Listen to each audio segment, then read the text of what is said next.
Well, hello, friends. Mark Holmes here, and as always, I want to thank you guys for watching, commenting, subscribing, and being part of the Joe Boo Sports Report. Without you guys, this literally does not work. So, I was working in the man cave there, the workshop, and working on the racks of things. Got a bunch of them to get out. In fact, I got a bunch of them that you guys ordered today alone. And somebody in the live stream said I should be getting a package today. I get scared when somebody says they're sending me a package because, there's some people out there that really don't like me. And it's conceivable that, somebody might send me some, envelope full of dog crap or something. But I got something here, and I'm not sure who it's from. It came from Barnes & Nobles. And it's funny because when it got delivered, my wife was like, she's like, "Oh, there's a package." I said, "Yeah." I said, "It's from one of my fans, apparently." And she's like, "Be careful, people knowing your address." I said, "Look," I said, "it's not a bomb. It came from Barnes & Noble." And she said, "They don't know you very well, do they?" As in, I don't read books. Just because it takes me a year to read a whole book, and I don't sit down and read a book, doesn't mean that I'm stupid. Well, ooh.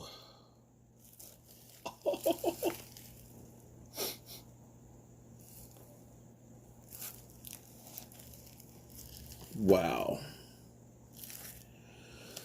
I don't know that I want to take the plastic off of it.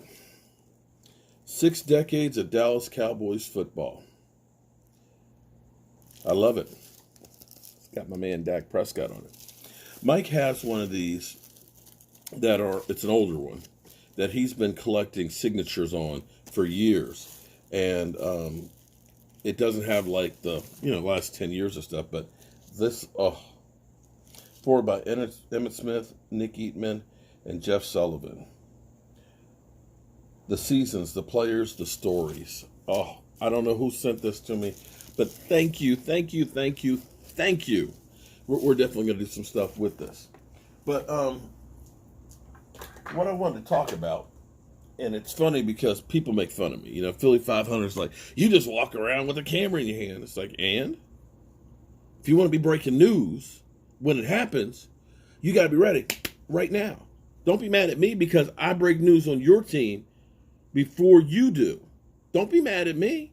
Don't be mad that your people come to me and say, "Oh, damn, we fired our coach." It was literally, I did the whole live stream coming up the road about your coach, Doug Peterson, getting fired, and nothing from you. Your fans are like, "Is Philly 500 okay?" And then I text you and say, "Hey, dude, your coach, he got canned. He got fired."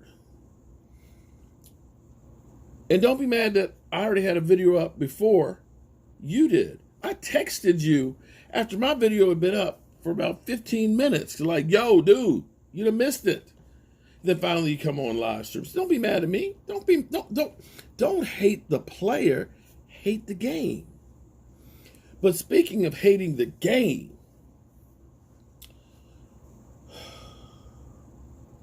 so Dan Campbell was hired by the Lions. And he had this to say at his press conference. All right, that's going to be the mentality. So this team's going to be built on, we're going to kick you in the teeth, all right? And when you punch us back, we're going to smile at you. And when you knock us down, we're going to get up. And on the way up, we're going to bite a kneecap off, all right? And we're going to stand up. And then it's going to take 2 more shots to knock us down, all right? And on the way up, we're going to take your other kneecap. And we're going to get up, and then it's going to take 3 shots to get us down. And when we do, we're going to take another hunk out of you. Before long, we're going to be the last one standing. All right, that's going to be the mentality. So this team's going to be built on. I like what you're saying because that's old school. That's the kind of stuff that we said back in the day when I played football. And we meant it. We're going to take you out the kneecaps. I mean, they literally taught us. Yeah, take him out the hit. Look, when you have one guy, the high-low block, you have one guy engaged high, you go low and you take his knees out. And they're not going to come after you if they're on the ground writhing for pain. That's old school. But I got to be honest with you, with this newer, kinder, friendlier NFL, how does the NFL feel when they hear a coach say that we're going to take you out the kneecaps. We're going to kick you in the teeth. And then we're going to take a hunk of meat out of you. Got to be honest with you. I'm sure they're not happy. I mean, I'm not saying that teams don't do that. But I got to be honest that the NFL probably isn't like hearing you put it out there like that. And I got to think that you're going to get a lot of personal foul penalties as well. So, here's the thing that's kind of crazy. Is the hiring of coaches. There's Eric Bieniemy, who's the offensive coordinator with the Kansas City Chiefs. And as we look around and see what's going on as far as the hiring process. Now we know, like, for example, Jason Garrett, head coach here, gets let go, gets the offensive coordinator job with the Giants. Forgive me for yawning. Sorry. I don't sleep well at night. The Giants' offense is offensive. Danny Dimes is more like Danny Dollar Store.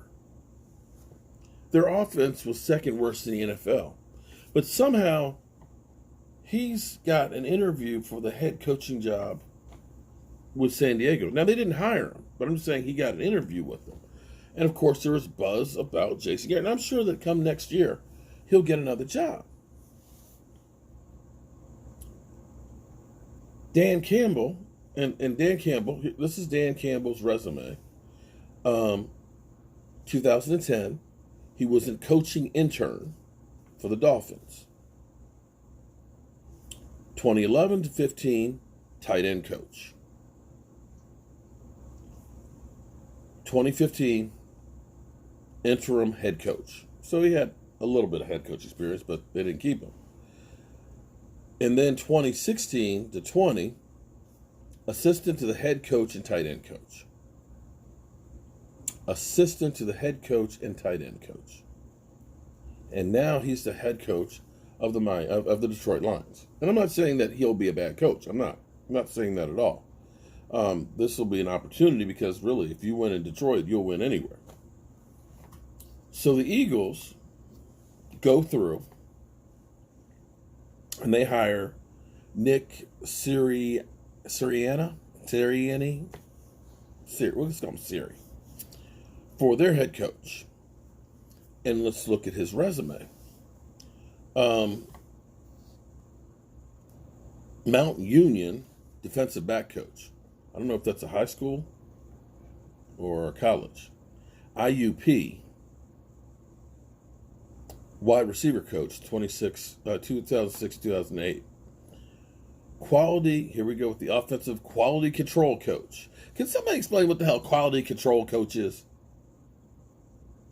Quality, whenever I think of quality control, I think about like I'm a cookie taster. I got to make sure that this cookie tastes like the ones we made yesterday and the day before. Okay? He did that for 1 year. And then he was the wide receivers coach for 1 year. Then he went to San Diego Chargers. And again, offensive quality control coach.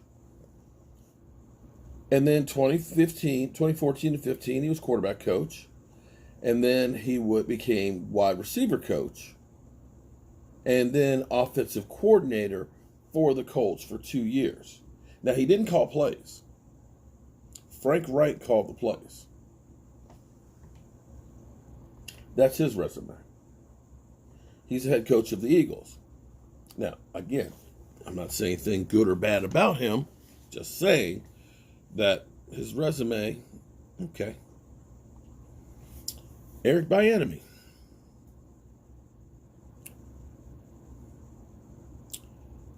He was running back coach for for Colorado University. He was running back coach then for UCLA for 3 years.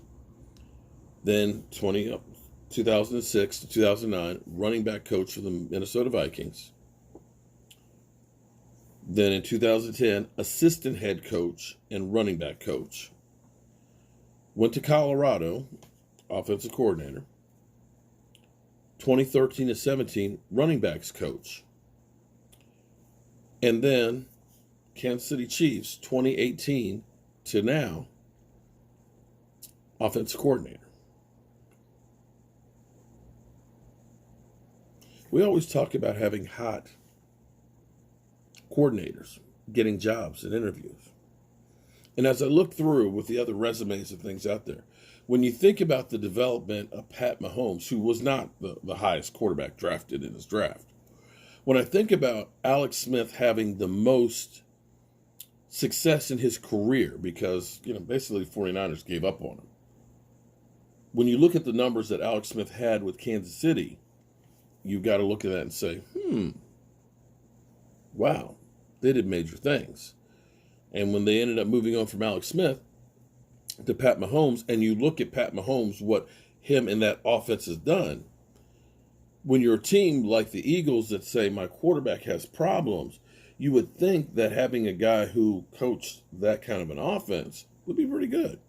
You would think if you're the Texans with a quarterback who you just paid $39 million a year, who says that there's issues as far as social justice and relations with the offense, that you would think that a team like the Texans would look at an Eric Bieniemy and say, especially when your quarterback says, I'd like to get that guy, especially when you're getting players like the Honey Badger saying, Deshaun, this is the guy, that it seems like this guy would be a hot candidate, at least, for a job.